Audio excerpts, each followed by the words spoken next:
estamos conectados con Ecuador, Sergio. ¿Ah, sí? Está Ariana Burgos, que Ariana es una joven abogada que ha sido vicepresidenta de la Cámara de Comercio en su localidad de Borombón.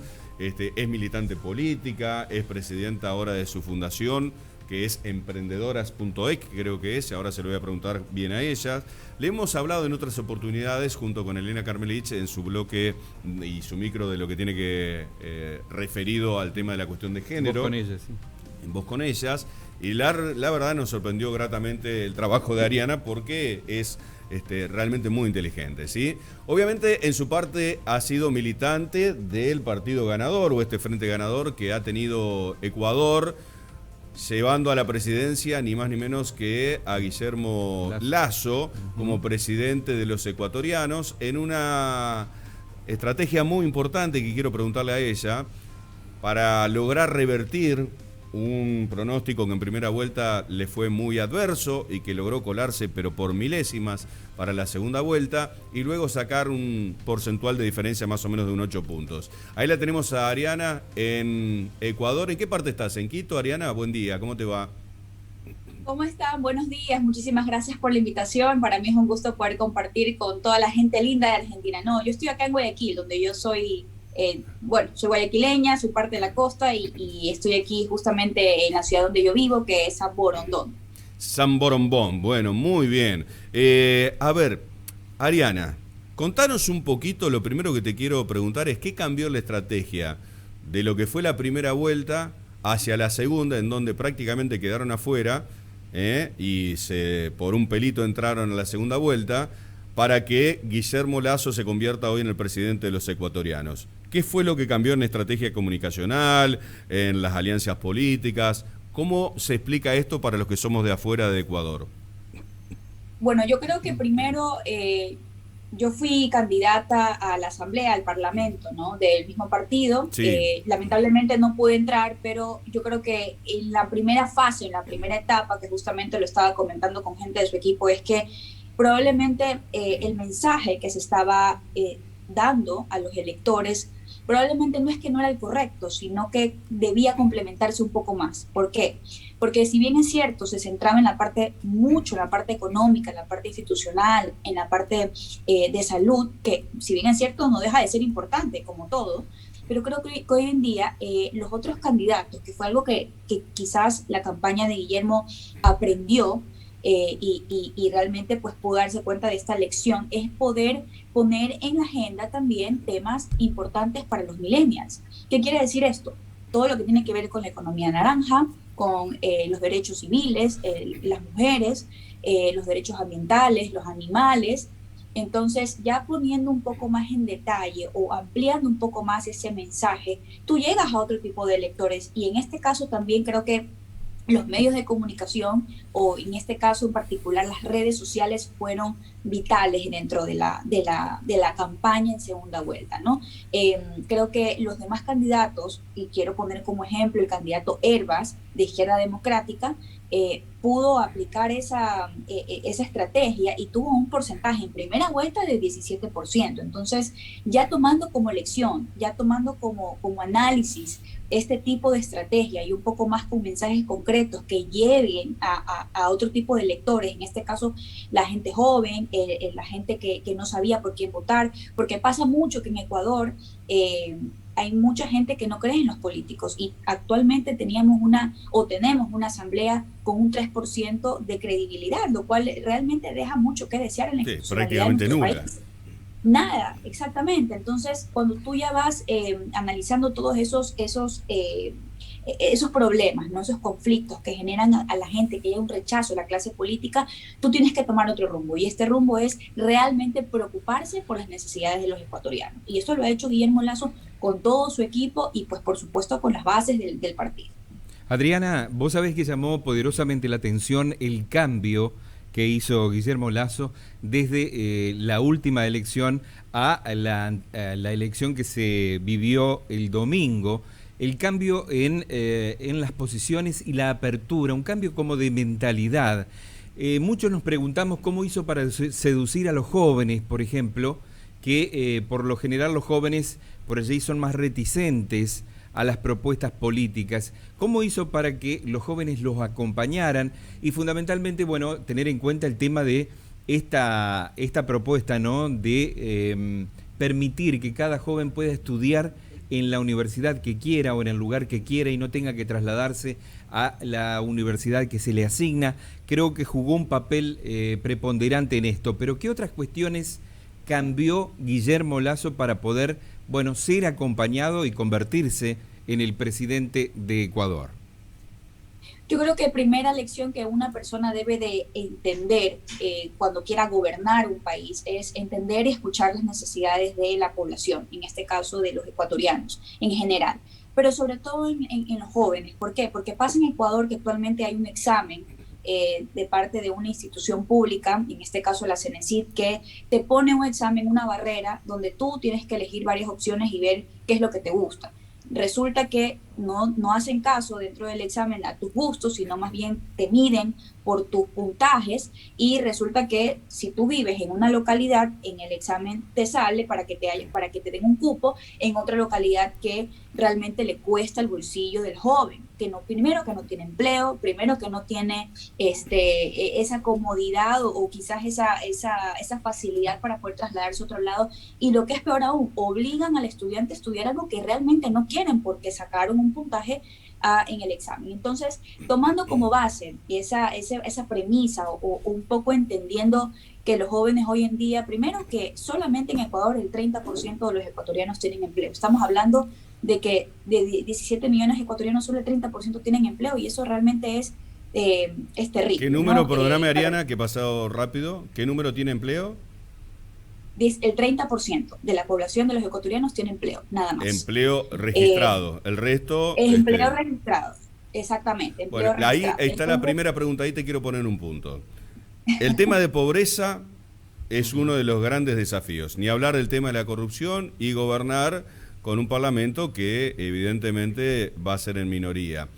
Además de esta confluencia del frente, porque también hubo una unión política, vamos a decirlo, con un exintendente de larga trayectoria, que esto evidentemente le generó y le dio más volumen político, como para llegar a esta victoria. La pregunta es, ok, el día después en la Asunción, a ver, la pregunta concreta es, ¿por qué se lanza al vacío la población de Ecuador en busca de un futuro, de un trabajo digno, que es lo que básicamente ustedes proponen, y rechaza un obsequio, regalo que le daría el Estado del contrincante postulante a presidente de $1.000 a la población? ¿Por qué decide entre Lasso, que no le ofrece $1.000 entregarle a la familia, a una especie de construyamos el mañana juntos, trabajando arduamente, con el trabajo, sin saber si vas a tener un incremento en materia salarial? ¿Por qué decide en mayoría esto el Ecuador? Me parece que ahí está lo de raíz, lo esencial y lo diferente en el resto de la región. Creo que debemos partir de quién le dio la victoria a Guillermo Lasso.